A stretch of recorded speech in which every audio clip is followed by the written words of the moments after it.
transcribed during meeting, so state name for the record each time you speak. For clarity transcription, please not speak over another person. If you wish to speak, raise your hand to be called upon. I will call on you in turn. Our criteria for granting appeals involving variances. Pursuant to Council C 16-21, Section 27-3613, subsect D, zoning ordinance. Other of the board variance in specific parcel of land is physically unique and unusual in a manner different from nature surrounding property with respect to exceptional narrowness, shallowness, shape, exceptional topographic conditions, or other extraordinary conditions peculiar to the specific parcel, such as total significance or environmentally sensitive features. The particular uniqueness and clarity of the specific property causes a zoning division impact disproportionately upon property. Such application of vision will result in peculiar and unusual practical difficulties to the owner of the property. Such variance is the minimum necessary to overcome the exceptional full conditions. Such variance can be granted without substantial impairment to intent, purpose, and integrity of general plan or area master plan, sec plan, or transit district development plan affecting the property, and varying not substantially impaired use of adjacent properties. Notwithstanding any other provision of section, a variance may not grant if the practical difficulty is self-inflicted by the owner of the property. All these criteria apply. If the board determines that we test technical assistance from any other government agency, shall do so. The approval of variance is not a guarantee. Further review will not be necessary by any other governmental authorities. Following the approval of variance, the building permit must be obtained. For a building permit will be processed at the county permits office. A copy of the board's written order must present it. Approval of a variance is contingent on development of the property complying with the board. And with that, we'll call our first case involving variance this evening. Case number V2-6, Housing Initiative Partnership, arrest for variance of 10 feet lot width, 12 feet lot frontage, and 12.7% lot coverage, and a waiver of the rear yard location to validate existing conditions, lot width, frontage, and obtain building permit for the construction of a 20 covered porch by a shed, 6-foot vinyl fence in the rear yard, 4-foot vinyl fence in the front yard, and a 2 by 72 outdoor metal trash enclosure at 7614 Allendale Drive, Lander. Is our petitioner here with us this evening? Yeah, this is Cynthia Parker, and I'm with Housing Initiative Partnership. And your address, please. Your office. address. Okay. Yes, Bill Road, 555 Highville, Maryland, 20782. Okay. Do we have any other witnesses on this case this evening? Let's see. Is AJ Greater Heights on? Yes. He is. Okay, perfect. AJ, if you please state your name, your address, record. It's just window and it's not record to the further line. And what's your association? I'm sorry. What's your association case? Contractor. Okay, great. Anyone else? No, that's it. Ms. Parker. You just hear Ms. Parker. She just represents the organization as our attorney. Right, so we'll need to submit. Great. Thanks. So, Ms. Gardner, over to you. Yes, but still, like Parker put her relationship to the nonprofit on the record. Sure. Our house development. You went on mute there, Ms. Parker. Please read that. Okay, are you able to hear me? Yes. I apologize. So, my name is Dorothea Parker. My title is Keep going mute. You announce title. So why? Let me just try again. It'll go fast. Dorothy Parker, Housing Developer, Housing Initiative Partnership. And your relationship to him. I'm the house developer. Yeah. Understood. Yep. Ms. Gardner, good? Well, I mean, she's like authorized agent, Yes. right? Yes. Thank you. Can you both please right hand? Sure. Do you solemnly swear or affirm under the penalty of perjury that the response given and statement made will the whole truth, nothing but the truth? I do. Thank you. Okay, Parker, could you please explain post work and how it meets our criteria for a variance? Yeah, so just background of Housing Initiative Partnership. We're a nonprofit, local Shore County nonprofit. We all in homes effort to do total gut rehabs and rebuilds low to moderate income households in Prince George's County. So this property 664 Allendale Drive, we in Landover, Maryland. We acquired the property that's cemented in mind. When we did get property, we always like put a report on our properties because we've got feedback from the community, and we've just noticed that the front porch allows for people to kind of come out and enjoy the neighborhood more. It also allows for a safety feature. They're able to see them down the street more really or clearly, and just that brings more to neighborhoods. So always to build a front porch whenever allowed to do so. As far as a trash enclosure, this is a middle unit. So it's intimate to other homes. So it doesn't have the privilege of having like a way to get trash in the front of the house without having to take trash cans to your home. And we're thinking the late in the design of home as homeowner, I like to try to avoid doing that whenever possible. So we did a trash enclosure would be appropriate. I saw a few of those already in the neighborhood. They look appropriate, enclosed the trash nicely, aesthetically. They were appealing to the eye. It was just a good way to be able to, hey, I'll use this particular home. I have in a middle unit. Okay. And then also for the sheds, an existing shed that's already there. One is take that display chest and we go ahead and take that out and release it. I think the fence also on the variance. So we do a 6-inch private fence with all of the properties, just allow for a new homeowner to have some privacy in their new home space. That was it. So it's front yard, the shed is all the fence, and also the trash enclosure, the rescue, if you guys would approve those items. Can you explain, as it relates to the criteria that outlined at the beginning of the meeting, what is unique or unique about this party that would allow us to grant you the variance they're seeking? So I'm Anna currently, and if I is paid on me, AJ feel free to jump in. The max lot coverage right now is 800 square feet. We're proposing a lot coverage of 1,050, which is modest increase. So that's why the variance is required for that. And also in the rear yard, we're not doing change necessarily to the square footage, but there is an existing shed that's already back there. In the back of that space, we will put a shed on the property. Did I answer correctly? If I say someone I'm looking for that more specific relates to some of this that I mentioned in terms of lot topography, the shape, narrowness, things of that nature that kind of make the property physically unique. AJ, I'm gonna help out here. Yes, sir. So it's like the property is very narrow, is a little unit, and there is no access for the dash and the front or the side whatsoever. That kind of necessitates need for the enclosure in front. And as the fence, like also mentioned, there's an existing fence in the little unit as well. So thinking of listening can. Also the shed is already existing, but it's just stretched. And the only way to replace it is to apply for variance, which we include as well. Yeah. So the put is very narrow and is a big unit. Great, cute. So I would, for the board member, this is pretty was originally constructed, certainly 1959, so certainly outside of the current zoning ordinance that we currently have. Are there any topographic conditions that you can share with us about this particular yacht? Excuse me, lot. Is there any sloping, really in the yard that you want to highlight forward? Yes, sir. Currently, the property slope backwards. As basically exist, and most of the things that were built on the property were on, I believe, or the current requirements, and there's a real need to bring up to code if we're to renew the property AK code plan. One quick question about how HIP came into possession of this property. Can you talk a little bit more about how your nonprofit acquires properties?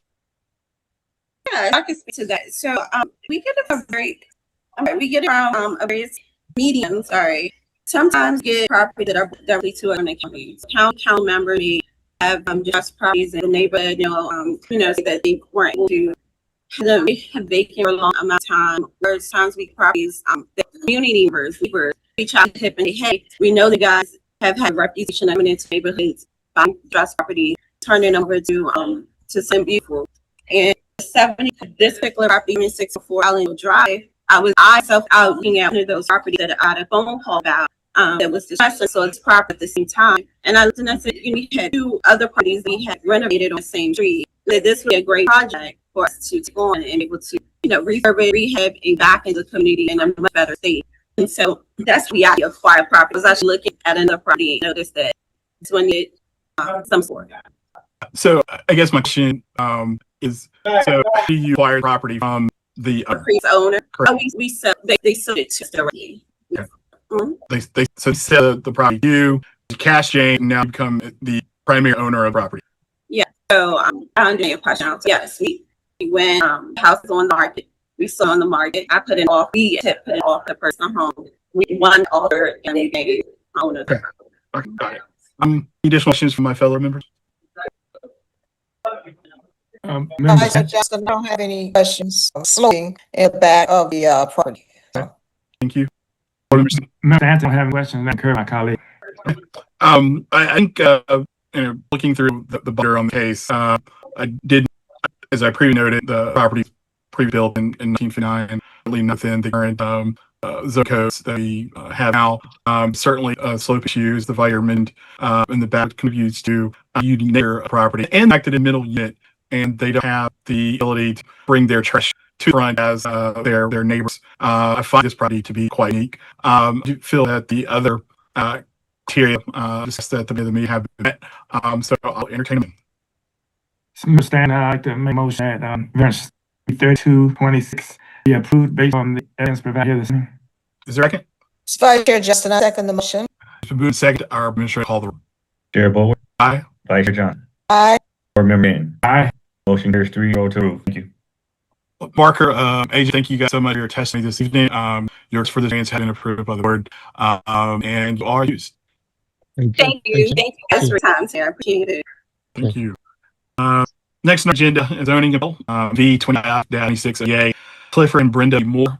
This appeal is filed Board of Appeals for Prince County, Maryland, sitting in the Board of Administrative Appeals for determination of Department of Permitting, Inspection, Enforcement to violate notice number JOU 7179, date April 4, 2026. The notice states the petitioners violate County Code 75101, subsections D, C, D, operation of a boarding or rooming house. This includes things to prevent for compensation of lodging and meals to 4 or more, but not more than 9 guests on the zone property. The violation notice requests that petitioners cease using property at board or room house and to comply with requirement of the code, specifically the 2018 International Property Maintenance Code. The requirements include moving peeling paint or plaster from the bath shower wall and retaining it with a lead-free paint, as well as correcting the kitchen door, which is not within a frame, property located on RSF-5 Residential Fan 65 Zone and at 4353 Southern Avenue, Capitol Heights, Prince George County, Maryland. C. Smith, your best this evening to identify yourself. Thank you, Mr. Chair. This is Lisa Smith on behalf of the Prince George County Department of Permitting, Actions and Enforcement, and I have with me Senior Inspector Ronald Waters, who will be testifying. Okay. Mr. Ronald Waters, would you state your name and address for the record? I'm Inspector Ronald Waters, with Georgia County. You want my personal address or my your address is fine. 9400 Peppercorn Place. Okay. Smith, anyone else? Just Inspector Waters. Okay. Who else do we have testifying on case this evening? I'm sorry, Chair. If Ms. Waters can complete his address and give the My apologies. The complete address is 9400 Peppercorn Place, Laurel, Maryland, 0774. Okay. Also testifying on this case evening. Do you have anyone else testifying? I think I see Mr. Moore. Okay, can you all hear me? Yes. Would you state your name and your address for the record? Cliff Moore, 12303 James Mason Lane, Glendale, Maryland, 2769. Okay. You have anyone else testifying you, Mr.? Well, my wife here. Okay. So I will need to swear in well, so can come on camera, state her name and address for the record. Hello. You see me? Yes, we can. Okay. Brenda Moore. And 12303 James Anderson, Glendale, Maryland, 2769. Okay. Thank you. So all of our anyone else testifying on this case this evening? All right. And then Ms. Gar's going to swear in Inspector Waters and the Moores. Then we'll get started. Thank you. Can everyone, with the exception of a Smith, raise your right hand? Do you solemnly swear or affirm under the penalty of perjury that the response given in statements made be the whole truth and nothing but the truth? I do. I do. Okay. We'll start first with Smith. All right, thank you, Mr. Chair, members of the board. Our case this evening is fairly straightforward. As read in the introduction, in this case, Occupy site property owners violation of the zoning ordinance, specifically with operating a room house, which under the code is in a situation where lodging is being provided with meals for 4 or more people. In this case, I will hear Inspector Waters testify. Occupy has determined that there are more than 4 people, or at least at the time inspected, there were more than the dwelling as tenants in relation where there were and are being compensation lodging. And so the introduction also mentioned some property maintenance violations as far as paying disaster. Those are not prohibited. It's just violation with respect to the number of people that are reside in the property. In this case, corrective action would not necessarily be that couldn't have any tenants. They would have to reduce it below the number that's set in the zone ordinance. So they only be able to have 3 people or less as tenants. So with that, I am going to turn it over to Inspector Waters to provide an overview as to how the property came on his radar, the inspections that he conducted, the determinations he made, his communication with property owners, and then I'll just come at the end if there's any clarifying questions. Thank you. Thank you. Okay. So on April 1st, 2026, it's conducting a license inspection at 45th Southern Ave. I was given access to the property by a tenant that occupied room number 2. On that inspection, the tenant notified me that they were individually tenants in each room, and he couldn't provide me access to other rooms besides rooms number 2. After going through the property, I noticed all doors marked as individual rooms. From photos, room 15 I will only able to get access on number 2, access the rest. Upon that information, I came to the assumption that the owner occupying a rooming house, he was providing lodging for 5 individual tenants. Inspector Water mentioned that you expected on April 1st. I would just ask the board review if you get one, and if you could get exhibit number 11 up the screen, so I can confirm to Inspector Water that those are the pictures that he took.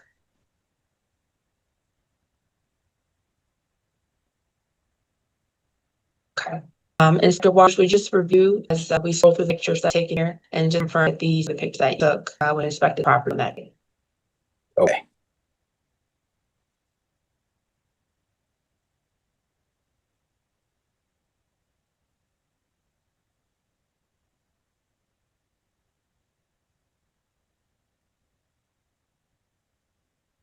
Is there any that you want to point out specifically in the inspectors for to consider in our deliberation? Yes, I can point out the numbers on the doors. Each number were individual units that were provided lodging to each tenant. If you go back to the beginning, it's where you, room number 1, 2, 3, and then went through 4 and 5. And I think if we go to the third, this page right here, if you scroll in, Inspector Waters, the sign that you could pick up, that specific reference that are tenants on the property, is it direct to the tenants? Yes. So if you zoom in that photo, all the property posted, the tenants locked doors for security reasons. Okay. Did you have any communication with owners of the property during the course of your investigation? On several occasions, yes. If you could briefly summarize the board what the substance of communication was and what you understood from them as a kind of having gone with the party. The communication pretty much summed up that the owner said they operate in 5 rooms, 5 different tenants in the past, before any updates to the code. And then was been the code that current, then you might wanted to be able to be grandfathered into the code that was previous. And does that current code zone rewrite have around 2023 that is currently in place? Yes. And how long are rental licenses typically issued for? Around a single family rental license for 2 years. Okay, so this more than likely be potentially the first cycle that they've come around where it is cut under the news and ordinance. Yes. Anything else you'd like to add to the board that you encountered during your investigation? No. Thank you, Mr. Chairman of the board.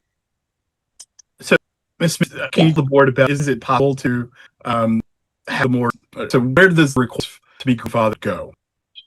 There are some transitional visions that run through in the zone ordinance when it's passed, but they only relate to development approvals, people that have permanent process, people that have site plan process, because those can take a long time, and there was a certain amount of time they can use to proceed under the old ordinance or the new ordinance. But in this case, there is, because of the nature of what's happening. So that kind of at the beginning, they can have their rental license and they can have tenants. It's just this particular zone can't have the number that they have on the ordinance. Understood. Thank you. Thank you.